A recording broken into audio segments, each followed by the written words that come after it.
Pada akhir tahun 2020, Suku Dinas Ketahanan Pangan Kelautan dan Pertanian membangun agroedukasi wisata Ragunan di Gedung Balai Penyuluhan Pertanian. Adanya agrowisata ini menjadi wadah bagi masyarakat Jakarta untuk belajar bertani secara modern maupun konvensional.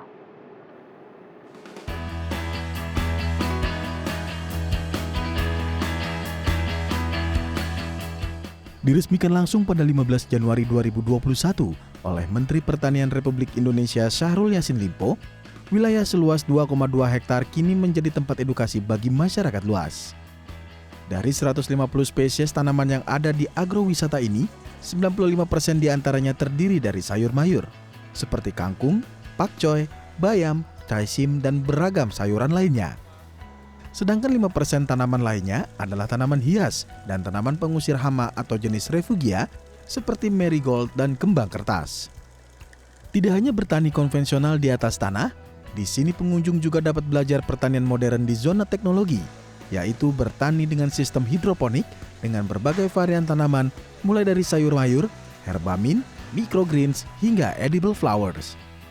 Untuk mencegah terjadinya kerumunan dan penularan COVID-19, saat ini agroedukasi wisata Ragunan dibuka terbatas, yaitu hanya 10 orang dalam satu hari. Selain itu, pengunjung juga diwajibkan menggunakan masker serta menjaga jarak saat berada di agroedukasi wisata ini. Baik, untuk mengetahui lebih lanjut tentang pertanian kota di agroedukasi wisata Ragunan saat ini kita telah terhubung dengan Bapak Sudungan selaku Kepala Suku Dinas Ketahanan Pangan, Kelautan, dan Pertanian Jakarta Selatan. Selamat pagi, Pak Sudungan. Apa kabar, Pak? Kabar baik, Mas Imam. Baik, Selamat pagi. selamat pagi. Desember 2020 sudah beroperasi dan kemudian banyak dinikmati oleh masyarakat. Mungkin sebagian masyarakat belum tahu fasilitas apa saja yang ada di sana. Boleh dijelaskan sedikit, Pak, apa saja fasilitas yang tersedia di agroedukasi wisata di Ragunan ini? Jadi terima kasih. Agroedu Wisata Ragunan itu terletak di Jalan Poncol, Ya. di Kelurahan Ragunan, Kecamatan Pasar Minggu. Jadi berdiri di atas tanah kurang lebih 2,2 hektar, di mana fasilitas-fasilitas yang ada itu yang pertama adalah adanya embung atau danau untuk serapan air, di mana masyarakat biasanya dapat untuk memancing karena ikan tersebut secara rutin kita restocking. Yang pertama itu. Yang kemudian yang kedua adanya pertanian secara konvensional, di mana secara konvensional itu menerapkan sistem permaculture. Ya, sistem pertanian permaculture itu maksudnya adalah sistem pertanian di mana dalam satu bed gardennya itu terdiri dari berbagai macam jenis yang di mana dapat memenuhi kebutuhan masyarakat. Misalnya dalam satu bed gardennya itu ada superfood, ya, superfood untuk mencegah stunting. Kemudian ada juga untuk sumber karbohidrat, ya, karbohidrat, seperti sorghum atau seperti tales, seperti itu. Kemudian ada juga toga, kemudian juga ada sayuran, kemudian juga ada nanti sumber karbohidrat lainnya seperti porang, ya, yang seperti sekarang yang lagi populer seperti itu. Kemudian fasilitas lainnya ada juga zona teknologi. Tadi sudah disampaikan sedikit, ada zona teknologi bagaimana sistem hidroponik itu berbagai macam jenis. Ada yang pakai penyinaran sinar ultraviolet, ada kemudian nanti verticulture, kemudian ada kemudian juga hidroponik secara konvensional yang biasa. Kemudian ada juga nanti edible flowers. Edible flowers di mana bunga-bunga tersebut bisa dikonsumsi. Kemudian juga ada juga nanti di sistem pertanian di sini itu tidak menggunakan pestisida sama sekali, karena kita menggunakan pengusir hama dari tanaman. Tadi sudah disampaikan ada kurang lebih 5% itu kita tanam refugia yang merupakan pestisida alami. Jadi semuanya itu tidak ada pupuk-pupuk kimia. Kemudian juga ada juga nanti ada juga ditemukan itu perikanan, ya, perikanan pakai sistem yang pakai kolam, ya, kalau pakai kolam. Kemudian ada juga maggot, ya, untuk pengelolaan limbah organiknya, maggot yang dapat digunakan maggot tersebut, larva-larva lalat black soldier flies tersebut dapat digunakan sebagai pakan ikan. Jadi semua limbah-limbah organik tidak ada yang terbuang, semua dimanfaatkan untuk pakan ikan. Kemudian juga ada sapi perah, ya, sapi perah untuk dihasilkan susu perah, susu sapi, kemudian nanti bisa dibikin pasteurisasi, dibikin yogurt, ataupun pola lain. Baik. Jadi Kemudian sebetulnya ya, all in semua tersedia di agroedukasi wisata di Ragunan ini ya.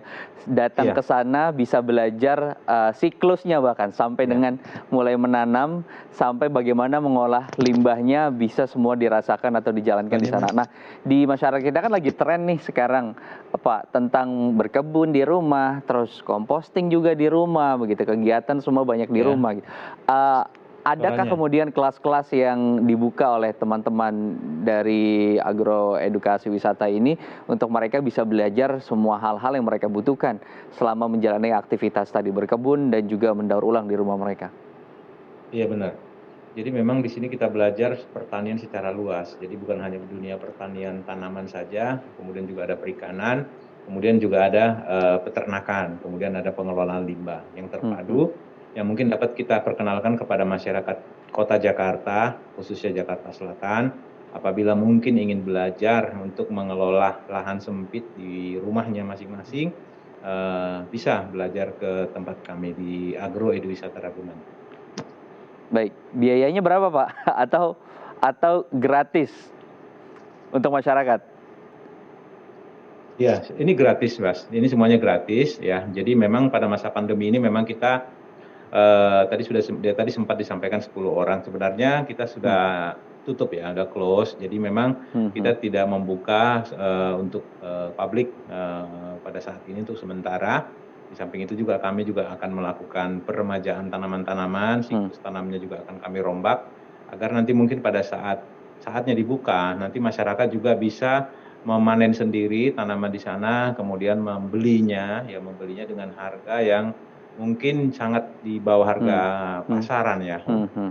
Kemudian juga ada sensasi mungkin nanti bisa langsung dikemas sendiri dengan baik, kemudian bisa nanti memilih Ya. kira-kira tanaman apa yang langsung ingin dibeli atau dikonsumsi. Hmm. Baik, jadi tidak usah jauh-jauh keluar Jakarta. Ketika ingin wisata dalam kota, ada fasilitas agrowisata kemudian yang disediakan oleh teman-teman dan ini bisa dimanfaatkan oleh masyarakat Jakarta. Pak, untuk tanaman sendiri kan tadi kita lihat banyak sekali jenisnya dan ini kebanyakan tanaman sayur yang bisa dikonsumsi.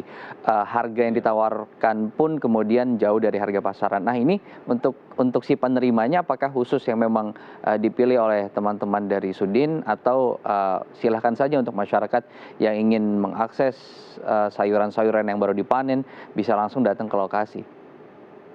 Ya, jadi untuk apabila nanti dibuka secara luas untuk umum, nanti siapa saja bisa nanti datang ke sana untuk membeli tanaman tersebut.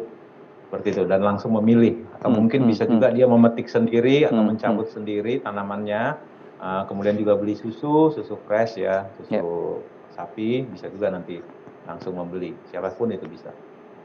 Oke, berarti bisa datang langsung ke sana. Bisa, tapi untuk sementara masih kita tutup karena memang Oke.